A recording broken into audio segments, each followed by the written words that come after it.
This is the third unit of instruction in designing. By now you've become a little more familiar with your surveyor and with designing of the removable partial denture. Actually, if you really wanted to become adaptive designing, it would be wise to gather different casts from different individuals that have done partial dentures, have them go over the design with you, let them tell you why they designed the case in this manner. If you know a practicing dentist, you could check over the casts with him and his various designs. So there's many ways to become more proficient at designing. Now, as we have given you a couple of test designs, these designs that we pass out to you, the casts, there is not any mouth preparation to be made on the casts. They are to be taken as presented. But in clinic, it becomes a different matter. And there's many times, in fact, most of the time, we have to do quite a bit of mouth preparation to construct or even design a removable partial denture. Now, as we go again to our chart, we must remember the principles in designing of the removable partial denture.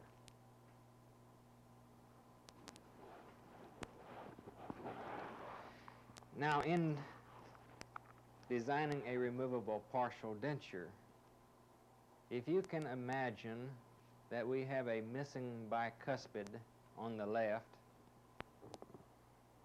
we do not like to use what we called isolated abutment teeth, as the second bicuspid would be. And therefore, we would make a fixed prosthesis from the cuspid to the second bicuspid. We know that the second bicuspid has a rather short root in most instances, and it doesn't make for a good single abutment. We also note on the right side that we have a crown and a 3/4, and we have splinted them together because in many instances the teeth may be weak due to periodontal condition, and a splint is necessary when we have a long free end extension. Now we must choose our major abutments. In this particular case, we chose the bicuspids as our major abutment, and we used combination clasp. Now remember when we first started, probably in the first unit on designing, that we said when we have a tooth-supported situation, we can use all cast structures. Well, that's a pretty good rule to follow, but as we learn more about designing, we can also bring in a stress-breaking clasp, such as the combination clasp on the second bicuspid, even though it's tooth-supported. If you can imagine a long free end saddle, and if you can imagine that as we masticate that the pressure placed upon it is directing the base toward the tissues, we do get some movement about the fulcrum, and we get lifting in the area of the bicuspid. Therefore, it is worthwhile to use a stress-breaking clasp on the bicuspid. Now we could also, if we had a molar that had retention, in this particular case, if we had major abutments, the bicuspids, and we had retention on the buccal surface, which was like retention, then we could have used lingual retention on the molar. That would have been our secondary abutment. Now something else. If we are going to make 3/4 crowns on our cuspids, it makes an ideal place to build up the cingulum rest seats and put our indirect retainers onto the cuspid. As we look around on the left side, we see something that's a little bit different. We notice that the metal is cast over the ridge, and we have cast small beads onto the metal. This allows us to wax in a denture tooth and wax to the opposing dentition. Sometimes we can make a better occluded tooth if we wax it ourselves and process it in the tooth shade acrylic resin than if we were to take a denture tooth and attach it with the pink acrylic resin material.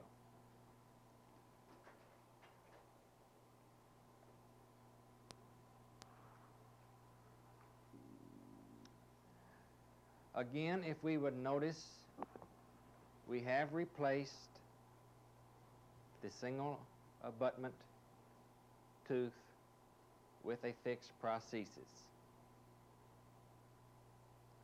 On the right side, we used a combination clasp because of its stress break in action.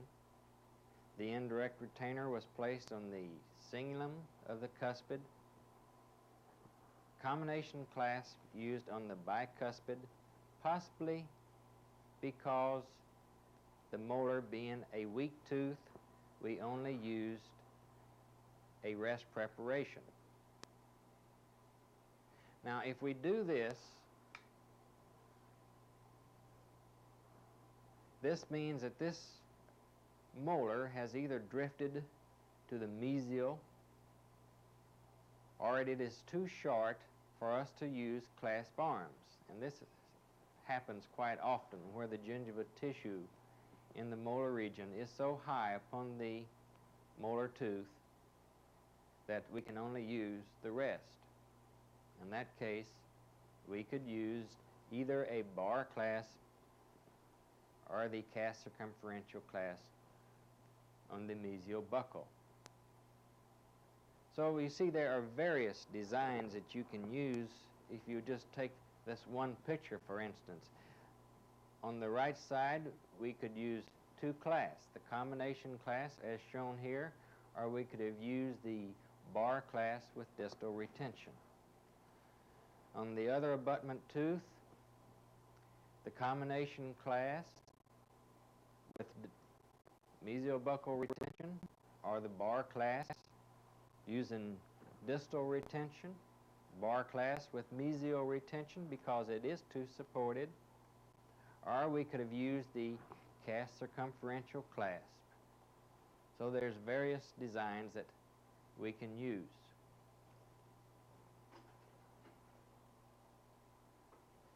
There's always the problem of anterior missing teeth along with posterior missing teeth.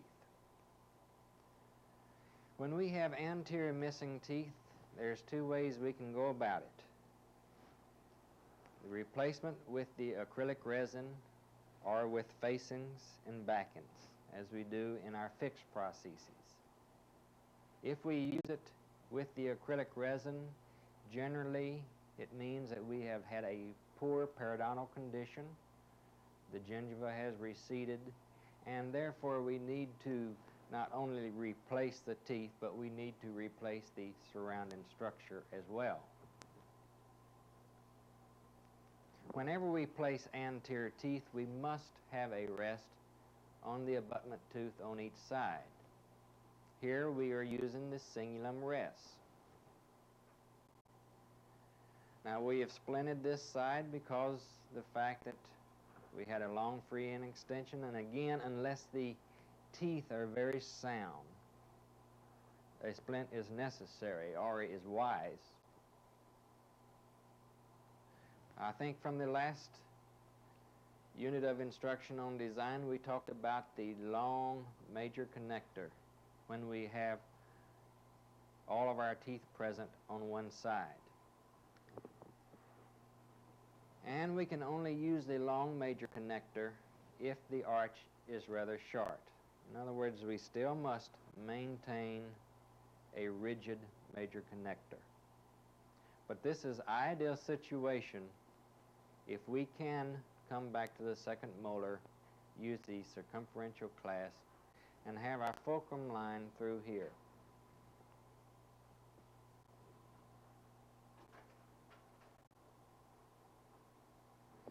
Now we spoke about the other way of replacing the anterior teeth by casting the backings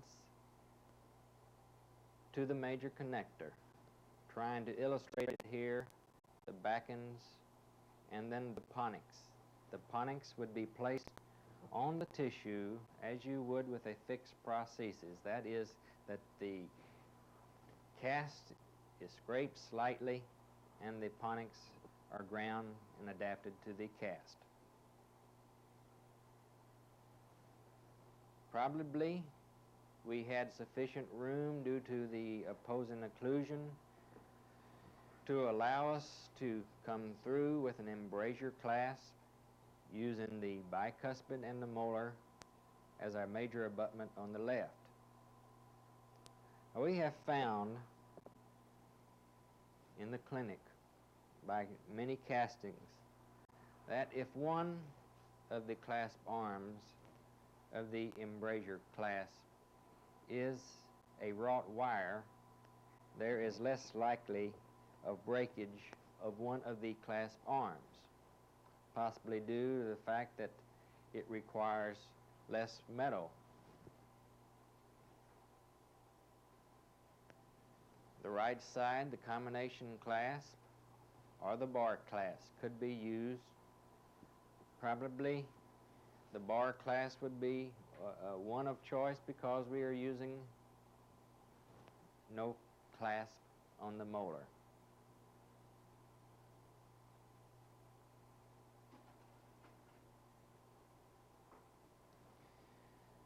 If we run into a situation where we have only one free end extension, but we have anterior missing teeth, and maybe we have a missing tooth over here, our first choice, of course, would be for a fixed partial denture from cuspid to cuspid, and then a 3-unit from the bicuspid to the molar.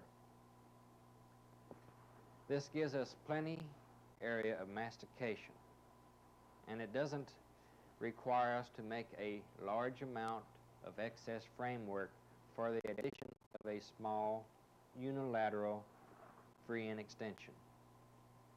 So the first choice is always, can you place a fixed prosthesis? The second choice would be to replace the anterior teeth with a fixed prosthesis, and then the missing abutment tooth with a removable partial denture. Here again, we are using beads for the attachment of the acrylic resin so that we can adapt it right to the ridge and we can get better occlusion. The combination clasp used on the first bicuspid, again, we could have used a cast clasp circumferential, a bar clasp, or a reverse action clasp.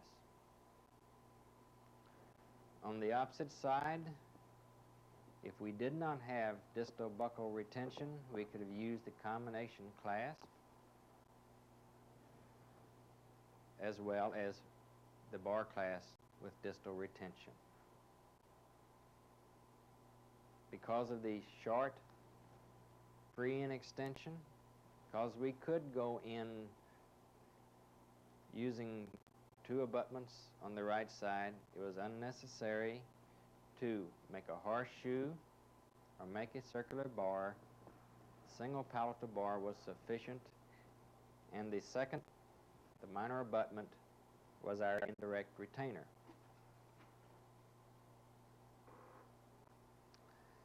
Then the third method of choice would, of course, be to replace the anterior teeth onto our partial denture framework, and also to replace the molar, which happened to be absent on the right side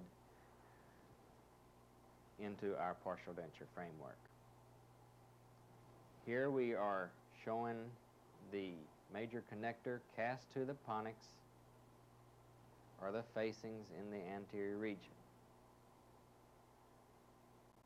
Because of the pull of gravity, we note we have the continuous reciprocal arms which aid us in not only splitting the teeth together, but the friction, the action of the partial denture helps maintain it in position. As we think about it, we have the ring clasp here.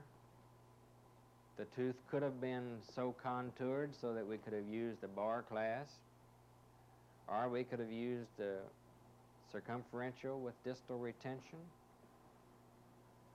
The minor abutment, we could have used the combination clasp, a bar clasp, and remember the bar clasp comes in many forms. We could have used an I, a T, a reverse L, or a U. Again, it depends strictly upon how the teeth survey out. And in most instances, the 5 or 6 class that we generally use continuously will meet all the situations.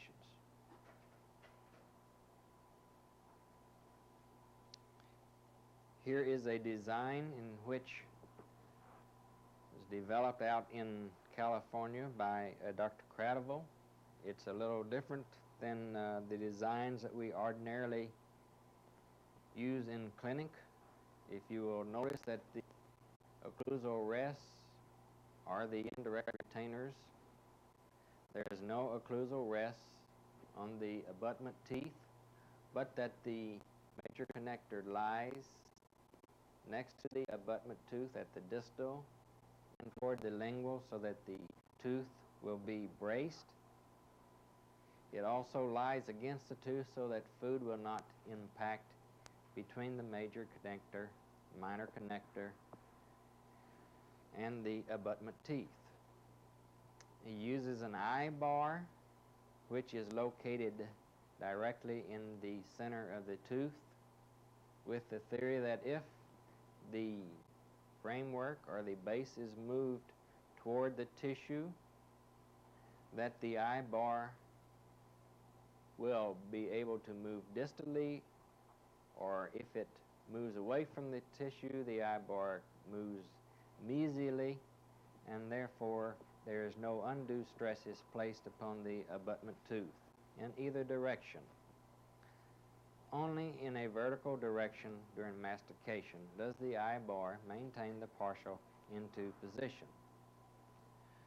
Also, with the rest located as far forward from the saddle area as possible, the theory is that it causes the saddle area to have a more direct force onto the basal structures itself. So this is just another example of somebody else's way of thinking in partial denture design. There are many times in clinic in which you will be called upon to splint the teeth. There will be only 2 abutment teeth remaining on each side of the arch. Now, if these teeth are paralleled enough so that we can remove one side of the arch with the other in our crowns, what we like to do is to splint one side of the arch to the other with the use of a cast round rope bar which lies just above the tissue, nearly in contact. Now this bar is cast and is soldered to our crowns on each side, and it is rigid enough to splint one side to the other. And then we make our framework, our major connector, to lie across the bar, giving us support in the anterior region, preventing the tilting action about the fulcrum line. This is a very bad situation when you have anterior teeth and posterior teeth.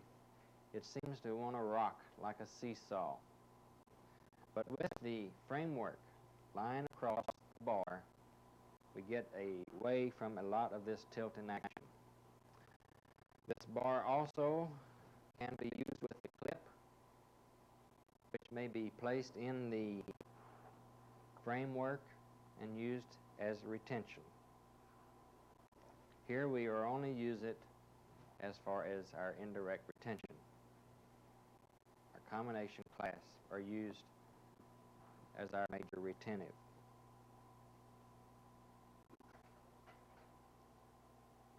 Now our last design which we're going to show you in this series is an upper, very few remaining teeth. And this involves what we call a semi-precision attachment. This semi-precision attachment is placed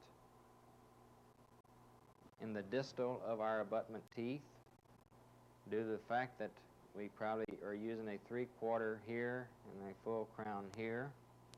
The only requirement is in using the semi-precision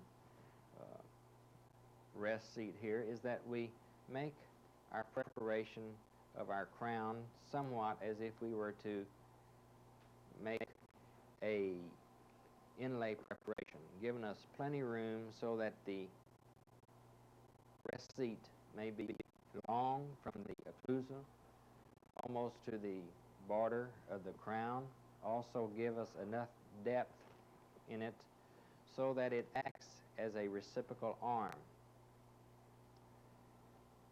If you notice, we have retention at the lingual, and therefore with this long semi-precision rest seat we do not need a reciprocal or bracing arm. This gives us better aesthetics. Retention is obtained by placing a small dimple in the crowns involved on our major abutments. What I mean as far as a dimple is just a small round burr, and we place our wax pattern about a 1/2 millimeter deep, and then we cast our framework, and our clasp at the terminal is cast into the little dimple. Therefore we have a little ball and socket for retention. Now I hate to stop without going into precision attachments, but I do believe that precision attachments should be near the end of your senior year where you have constructed several partials, or even a postgraduate course in design of the removable partial dentures. Precision attachments. It is a chapter well worth reading. And maybe if you have an all-tooth supported denture, partial denture, you may have the opportunity to make an all-precision attachment partial denture. The difference is that the precision attachment rests, you have parallel walls, and whenever you use precision attachments next to a free-end extension, you must have some type of a stress breaker, such as a hinge or a split bar. So it becomes a little more complicated, and what we are trying to give you is an ideas so that you can take to your practice and do everyday removable partial denture construction and design. The precision attachment and the more complicated partial dentures will come with experience, but for right now, the clinical practice, if you use your biomechanical principles and the basic class design, I think you'll find that you will not have any trouble in designing the removable partial dentures. Thank you.